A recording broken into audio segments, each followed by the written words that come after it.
নমস্কার বন্ধুরা, প্রিয় ফুড কিচেনে তোমাদের সবাইকে স্বাগতম।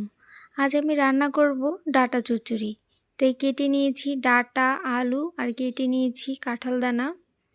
এদিকে কড়াইতে জল বসিয়ে দিয়েছি। এবার দিয়ে দিব ডাঁটা, আলু আর দিয়ে দিব কাঁঠাল দানাগুলো। দিয়ে দিব পরিমাণ মতো নুন।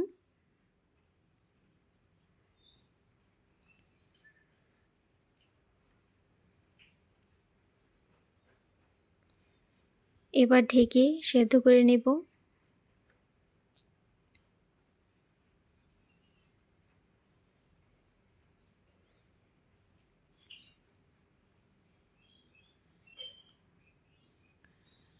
সব কিছু ভালো মতো সেদ্ধ হয়ে গেছে।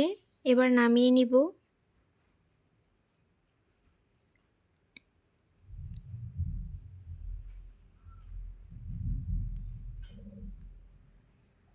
কড়াইটা ধুয়ে আবার বসিয়ে দিয়েছি। এবার দিয়ে দিব পরিমাণ মতো তেল।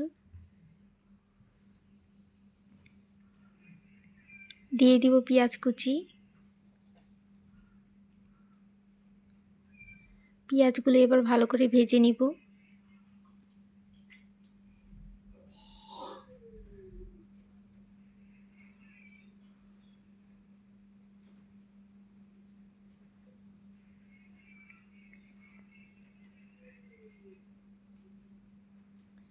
পেঁয়াজগুলো ভালো করে ভেজে নিয়েছি।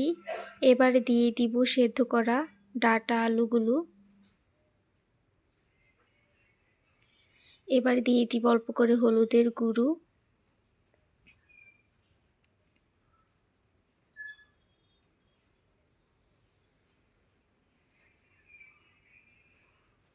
এবার কিছুক্ষণ ভেজে নিব।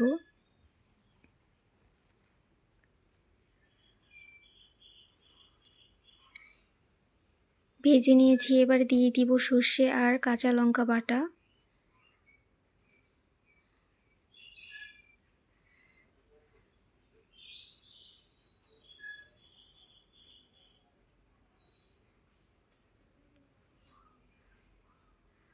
ভালো করে ভেজে নিয়েছি।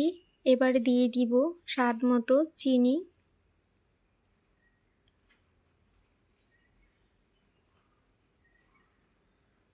একটু চিনি দিবে, তাহলে খেতে ভালো লাগবে। হয়ে গেছে, এবার নামিয়ে নিব। বন্ধুরা, ভিডিওটি ভালো লেগে থাকলে অবশ্যই চ্যানেলটি সাবস্ক্রাইব করে রাখবে আর লাইক, কমেন্ট, শেয়ার করতে ভুলবে না। দেখো বন্ধুরা, হয়ে গেছে। কতটা সুন্দর হয়েছে, খেতে তো দারুণ লাগে। তোমরা এভাবে রান্না করে খেয়ে দেখতে পারো, খুবই ভালো লাগবে। হয়ে গেছে, নামিয়ে নিয়েছি।